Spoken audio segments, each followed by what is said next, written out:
তোমার কাছে বিচার দিলাম কি স্যার গরিবের টিপসের উপরে যারা হাত বসায় তাদের তুমি বিচার করো। ওকে,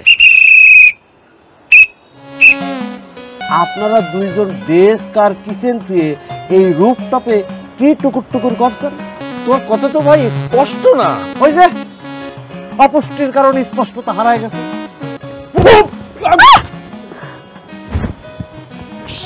এই এটা কি হলো? হ্যাঁ, দেবে না, দেবে না, কোনো রকমের সুযোগ সুবিধা ওদেরকে দেবে না।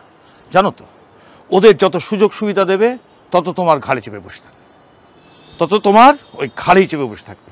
আচ্ছা, তোমাকে তো তোমার এই সমস্ত জিনিসপত্রের হিসেব তো দিতে হবে না অ্যাডমিনকে? জি। কেন দেবে, কেন দেবে? তুমি একদম দেবে না। অনেস্ট থাকবা, একদম অনেস্ট থাকবা। ঠিক আছে লিমন ভাই। ওকে ওকে।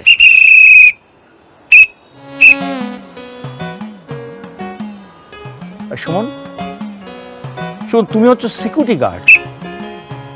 সিকিউরিটি গার্ড, তোমার ডিউটি হচ্ছে নিচে, তুমি উপরে কি করছো? ওই যে রোস্টার, সিকিউরিটির গার্ডদের তো একটা রোস্টার আছে স্যার, সেই রোস্টার অনুযায়ী এখন আমার ডিউটি গেটে নেই। কিন্তু স্যার আপনাদের তো কোনো রোস্টার নাই, সুতরাং অ্যাজ এ অ্যাকাউন্টেন্ট আপনার কিন্তু এখন ডেস্কে থাকার কথা। আর এই যে আপনি কি, আপনি হলেন শেফ, আপনি থাকবেন কিচেনে। তা আপনারা দুইজন ডেস্ক আর কিচেন ধুয়ে এই রুফটপে কি টুকুর টুকুর করছেন? এই সুমন, তুমি কিন্তু খুব বেশি বাড়াবাড়ি করছো। আমরা এখানে কি করি না করি সেটা জবাব কি তোমাকে দিতে হবে? না ম্যাডাম, আমার কাছে কেন জবাব দেবেন? কিন্তু ওই যে security, as a security guard এই হোটেলের প্রত্যেকটা জায়গার নিরাপত্তা দেখার দায়িত্ব তো আমার একটু হলেও আছে, তাই না স্যার? এই বেটা কি বলিস? হ্যাঁ, তোর কি মনে হয়, তোর কি মনে হয় যে আমরা তোর নিরাপত্তা বিঘ্নিত করছি? Are you insecure? Excuse me sir, I am not on duty now. আমি কিন্তু আপনাকে স্যার আপনি বলেই সম্মান দিয়ে যাচ্ছে, কিন্তু আপনি শুরু থেকে আমার তুই তুকারি করছেন, অসম্মানিত করছেন স্যার। এটা কিন্তু স্যার কোনো অফিসিয়াল ডেকোরামের মধ্যে পড়ে না স্যার। এই সুমন, তুমি যাও তো, গিয়ে নিজের ডিউটি করো। আর অফিসিয়াল ডেকোরাম তোমার কাছ থেকে জানতে হবে না, সেটা জানার জন্য না এডমিন আছে, হ্যাঁ, সেই আমাদেরকে শিখাই দিবে। যাও তুমি। বাবা সুমন, বুঝেছো? ডিস্টার্ব করো না, ডিস্টার্ব করো না, যাও যাও। আমাদের দুজনের মধ্যে একটা জরুরি আলাপ আছে, বুঝতে পেরেছো? আপনাদের যে কি জরুরি আলাপ স্যার, সেটা শুধুমাত্র আমি একা না, এই হোটেলের সবাই জানে তো। ভালো কথা, যাচ্ছ না কেন তোমার ডিউটি করতে? এখানে দাঁড়িয়ে আছো কেন? যাচ্ছি, এরকম শাড়ি দিয়ে বলার কি আছে ম্যাডাম? ম্যাডাম আমাদের একটু খেয়াল টেয়াল রাখেন আর কি। হ্যাঁ, এই ও তোমাদের কি খেয়াল রাখবে? কি খেয়াল রাখবে? ওই যে স্যার মানে রাখবে একটু খেয়াল আমার দিকে। মানে এই হোটেলের একজন আছে পিরায় জলহস্তি, খাচ্ছে আর ফলছে, খাচ্ছে আর ফলছে। আর আরেকটা মানুষ আছে না খাতি পায়ে পায়ে শুয়ে সিমটা হয়ে যাচ্ছে। তো আমি কি করতে পারি? আপনি অনেক কিছু করতে পারেন ম্যাডাম, শুধুমাত্র দুইজনের দিকে একটু সমান দৃষ্টি দিয়ে দেখেনই না কি হয়ে যায়। এই ও তোমাদের দিকে কি সমান দৃষ্টি রাখবে? কি সমান দৃষ্টি রাখবে? হ্যাঁ, তোমার কথা তো ভাই স্পষ্ট না। ওই যে অপুষ্টির কারণে স্পষ্টতা হারায় গেছে।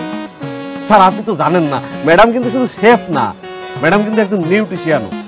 ম্যাডাম আপনি যদি এখন আমাদের দুইজনের একটা খাবারের সুষম বন্টনের একটা চার্ট করে দেন, তাহলে কিন্তু সমস্যার সমাধান হয়ে যায়। আমি খুলে বলছি, আমাদের মোটা দিল আর ভাই এ তো খাচ্ছে আর ফলছে, তো তার খাবারের পরিমাণ একটু কমাই দিলেই তো হয়। আর ঠিক যতটুকু কমাবে অতটুকু যদি এই গরিবের বাড়ায় দেয়, তাহলে কি হবে? আমি একটু ফলবো, সে একটু কমবে, আমি একটু ফলবো, সে একটু কমবে, দুজন ব্যালেন্স হয়ে যাবে। মোটা পাতলার পার্থক্য কিন্তু তখন থাকবে না। ঠিক বলেছিলেন ম্যাডাম। উফ সুমন, তুমি এখান থেকে যাও তো, যাও নিজের ডিউটি করো।